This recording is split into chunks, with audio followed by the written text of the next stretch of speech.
In this tutorial, I'm going to be going over the scratch card widget. The scratch card is a neat little widget that lets you literally scratch off an area to determine whether you lose or win a prize. Almost like a scratch off lottery ticket is the easiest thing to compare them to. It's located down here near the bottom of the widgets. And once you create one, you'll see the little area over here that you can actually scratch off. If you're on your phone, you would literally use your finger, which is kind of neat. And on a desktop, you would just simply use your mouse. And you can see I didn't win, and that's the default lose picture and the lose message. You can determine the probability of winning over here, and it's set to 0 by default. So if you set that to 100, they'll always win. If you set it to 50, they'll have an equal chance of 50-50. Here you can set the total number of tries that they can attempt totally, and here is the number of tries they can do per day. So if you set this to 3 per day, they'd only be able to scratch it 3 times, and if you set this to 6, they'd only be able to try it 6 times total. You can set your default lose image right here and your win image. So if we have this little campfire, once we change that, you can see it has now changed that image.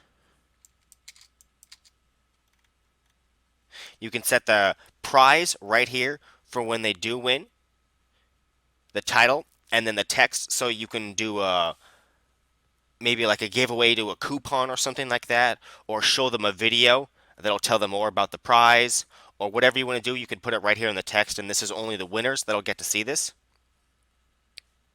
So if we set this to 100, for example, that means we'll always win. And you'll see here, that's the default win image. It's got a little trophy, and it says, "Congratulations, you win." And that'll display whatever text you set. And you can set a code, however you want to do that. For additional options, we can set whether you have to be required to log in, so only members can use the scratch off, and whether or not it's only available on mobile only or desktop only. And for additional styles, we have the same standard styles available on most of the widgets. You can set the desktop space and the margins over here. If you know CSS, you can set a custom class as well as your background and custom animations. So for example, if you want to see how the max number works, we can delete that because it's been counting our tries, and then just make a new scratch card. And let's say I only want to be able to attempt this 3 times per day, and you'd be able to try it for a total of 9 times.